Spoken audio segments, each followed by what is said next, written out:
Hebu fikiria kwamba uko kwenye usafiri hivi wa treni, labda tuseme SGR au treni ile ya express. Umepanda unasafiri, upo katika safari nzuri kabisa, lakini ghafla tu unashangaa treni imesimama na bila taarifa yoyote ile. Hebu fikiria hiyo situation inaweza ikawa vipi? Alafu wakati treni imesimama kuna kuwa na ukimya hivi wa kama dakika kadhaa.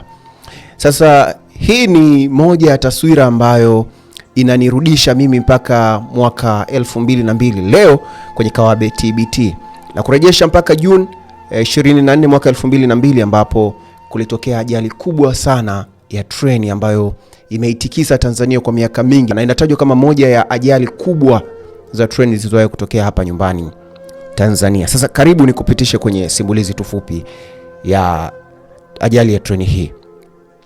Hii ilikuwa ni usiku wa tarehe 23 Juni mwaka 2002 ambapo kulionekana kuwa ni hali ya kawaida sana katika station ya Dar es Salaam. Hapa treni maalum ambayo ilikuwa imeanza ama inajitayarisha kuanza safari yake kuelekea Dodoma kupitia Morogoro mpaka kufika Kigoma na mikoa mingine ya magharibi ikiwemo Mwanza kule kanda ya Ziwa.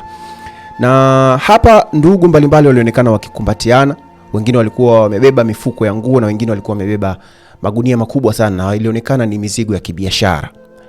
Lakini watoto pia walikuwepo wengi tu katika safari hii kwa sababu ilikuwa pia, kumbuka, ni kipindi cha likizo. Kwa hiyo ulitarajia kuona watoto wakiwa wengi sana wakisafiri kwa sababu ilikuwa ni kipindi cha likizo. Basi taratibu honi ya train ikawa imesikika, na honi hii ilikuwa ni ile ya mwisho kabisa kuashiria kwanza sasa treni inaanza safari.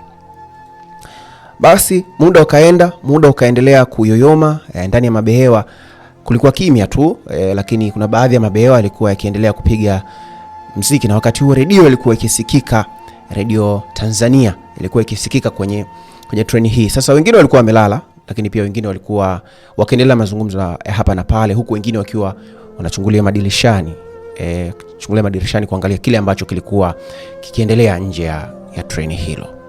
Sasa usiku ukawa umekatika na asubuhi ya tarehe 24 Juni ikawa imeweza kufika. Treni iliendelea kwenda na sasa ikafika katika eneo moja ambalo ni eneo ambalo linafahamika kama Igandu. Na ili eneo linafahamika hata hivi sasa ni moja kati ya maeneo ambayo yana miinuko mikali sana. Kwa hiyo treni inapofika hapo tahadhari inaongezeka kwa kiasi kikubwa. Kama ilivyo kawaida, treni hii ilipofika hapa tahadhari ikaendelea kuchukuliwa. Wakati huo taratibu ikaanza kukatiza katika milima ya Igandu, ikipanda miinuko, ikiteremka miinuko katika eneo hili la Igandu, ambapo hapa sasa ni Dodoma. Lakini ghafla tu wakati treni ikiendelea kukatiza katika hii milima, ghafla nguvu ya treni ikaonekana kupungua na ikawa imesimama ghafla. Kwa wakati huu kimya kilikuwa kikubwa sana. Hakuna hata mtu mmoja ambaye alikuwa akizungumza kwa sababu ile kusimama kwa treni ilikuwa ni ghafla sana. Kwa hiyo hakuna mtu yoyote ambaye alikuwa akizungumza. Ni kama wote walikuwa wamepigwa na butwa. Kukawa na ukimya hivi ambapo kila mmoja akijaribu kujiuliza ni nini haswa kilikuwa kikiendelea. Sasa kwa dakika chache hivi waliweza kushuka wahandisi, na maanisha maengineer, wakaweza kuangalia kuna shida gani haswa, na wao walibaini kwamba kuna changamoto kidogo katika mfumo wa brake. Kwa hiyo walijaribu kurekebisha kwa dakika kadhaa. Wakati huo abiria wakichungulia madirishani wakiangalia kuna nini. Wengine wakawa wameshuka kwa ajili ya kunyosha miguu kidogo kwa sababu treni ilikuwa ikifanywa ukarabati ama marekebisho madogo. Lakini wakati ambao tayari wanaendelea, wakati ambapo bado wanaendelea na kuitazama treni na shida gani, ghafla tu treni ile bwana ikaanza kutembea yenyewe. Na safari hii ilikuwa sio kuelekea kule ilikokuwa inaelekea, bali ni kurejea nyuma. Kwa hiyo treni ilianza kurudi nyuma, ni kama vile inarejea sasa Dar es Salaam. Mwanzoni kidogo mwendo ulikuwa wa kawaida sana, lakini baada ya muda treni hii iliendelea kuongeza kasi. Kadri muda ulivyokuwa unazidi kwenda, treni hii iliongeza kasi na ilikuwa ikirudi nyuma. Na ikumbuke kwamba wakati huu treni ilikuwa inakadiriwa kwenda sasa kwa mwendo, kwa sababu kasi ilikuwa imeshaongezeka sana, ilikuwa inakadiriwa mwendo wa kilomita 200 hivi kwa saa. Ni spidi kubwa sana. Kwa wale ambao wanafahamu speed wanakuwa wanaelewa zaidi hapa kwamba anaposema kilomita 200 kwa saa wanafahamu spidi hii ni spidi kiasi gani. Sasa wakati huu ilibidi wahudumu wakaanza kutoka sasa kwenye mabehewa kutoa taarifa kwamba jamani, treni imepata hitilafu na kwa sasa iko nje ya control yetu sisi. Na wa kuomba basi alianza kuomba pale dua, watu wa kusali walianza kusali, lakini kelele zilikuwa ni kubwa sana. Na wakati huu hofu kwa abiria ilikuwa inazidi kuongezeka. Watoto wakaanza kulia, watoto wa mama wakaanza kuwaita watoto wao, lakini wale ambao walikuwa wako tayari kwa ajili ya kujitoa muhanga basi walianza kuruka kupitia madirishani.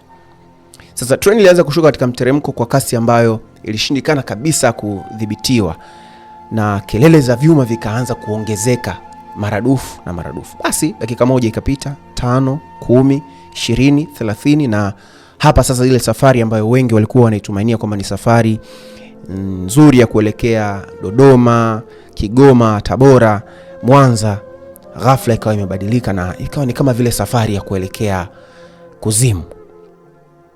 Sasa ikumbuke kwamba wakati huo ambapo treni ilikuwa iko safarini, kuna treni nyingine ilikuwa inakuja kutokea Dar es Salaam, na hii ilikuwa ni treni ya mizigo, na yenyewe ilikuwa inapita pia kupitia reli hiyo hiyo. Kwa hiyo wakati ambapo treni hii ilikuwa ikirejea ama ikirudi nyuma, maana yake kulikuwa na uwezekano mkubwa wa treni hii kwenda kukutana na ile treni ambayo ilikuwa inakuja sasa Dodoma kutokea Dar es Salaam. Naam, haikuchukua muda mrefu sana baada ya treni hii kurudi nyuma kwa kasi sana, basi iliweza kukutana uso kwa uso. Sasa hii inakuwa sio uso kwa uso tena kwa sababu hii nyingine ilikuwa inarejea nyuma, lakini ni uso kwa uso kwa sababu tunafahamu treni huwa inakuwa na kichwa mbele na nyuma, lakini kwa kipindi hichi ilikuwa inatumia kichwa kimoja tu ambacho kilikuwa mbele. Kwa hiyo wakati narudi nyuma, lile behewa la mizigo ndio linakaa nyuma. Kwa hiyo sasa ilikutana na ile train ya mizigo na zikaweza kugongana. Bwana, hapa unaambiwa vumbi lilitimka kweli, na ndani ya muda huu mlio mkubwa sana uliwashitua hata watu wanakijiji, wanavijiji waliokuwa wanakaa katika yale maeneo. Wakaanza kusogea katika lile eneo kwa sababu walishtushwa na ule mlio ambao ulitokana na kugusana ama kugongana kwa zile treni. Basi mabehewa yalipandiliana kwa sababu behewa zikaanza kupandiliana juu, nyingine ikampandia juu na nyingine ikapanda juu. Kwa hiyo wakati huo treni zikahama kabisa kutoka kwenye reli, na kelele tuna mayondo yalikuwa yakisikika hapa. Mwingine akisema naomba nisaidie, mwingine akisema jamani kuna mtu huku.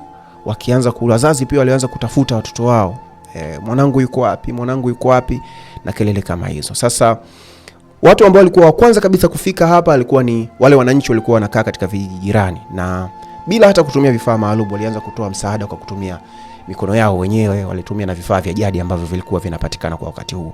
Lakini sio muda mrefu sana taarifa ziliweza kufika kwa vyombo vya ulinzi na usalama pamoja na vikosi maalum vya uokoaji, navyo vikaweza kufika pale. Polisi, wanajeshi, madaktari wakaanza kuwasili katika eneo hilo ambapo treni ilikuwa imeanguka, na kadri muda ulivyokuwa unazidi kwenda basi uokoaji ulikuwa unazidi kuendelea. Baada ya muda basi ule uokoaji ukaendelea pale, wale wa kuokolewa wakaokolewa, lakini baada ya siku kadhaa za uokoaji utambuzi wa miili ukaanza, kwa sababu kwa wakati huo watu wengi sana walifariki dunia, na ilikadiriwa zaidi ya watu 281, ikadiriwa mpaka kufikia 300 waliweza kufariki kwenye ajali hii, huku wengine zaidi ya 600 walikuwa wamejeruhiwa vibaya. Lakini katika wale waliofariki dunia watu 88 wao hawakuweza kutambuliwa, na miili yao ilizikwa pamoja katika kaburi la pamoja pale maili 2 jijini Dodoma, na mpaka leo eneo hilo lipo ambapo kuna makaburi ya pamoja waliozikwa wahanga ama waliofariki katika ajali hii ya Dodoma. Sasa ajali hii baadaye watu waliambiwa wafike katika uwanja wa Jamhuri, kwa sababu pale ndio ambapo miili ilikuwa imepelekwa, kwa sababu watu walikuwa ni wengi sana. Kwa hiyo singewezekana kwa hospitali za Dodoma kuweza kukidhi mahitaji ya miili ama maiti ambazo zilikuwepo zimetokana na ajali ile. Kwa hiyo wale waliweza kuwatambua ndugu zao waliwatambua. Baada ya miaka kadhaa kupita, manusura mbalimbali waliwahi kuzungumza kuhusiana na ajali ile, lakini kuna nadharia ambayo ilizungumzwa kuhusiana na hii ajali. Wengi walisema ajali ile haikuwa ajali ya kawaida.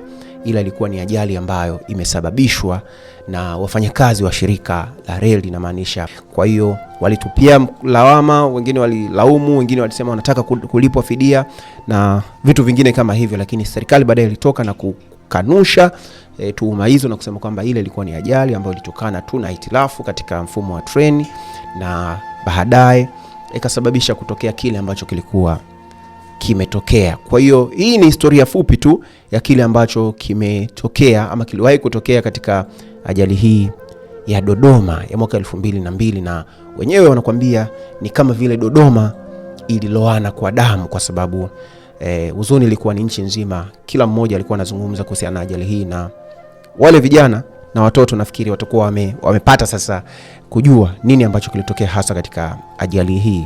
Mimi naitwa Salumu Amani na hii ni Kawabe TBT. Hadi wakati mwingine, Alhamisi ijayo tutakuwa pia na story nyingine kwenye TBT. Asante na kwaheri.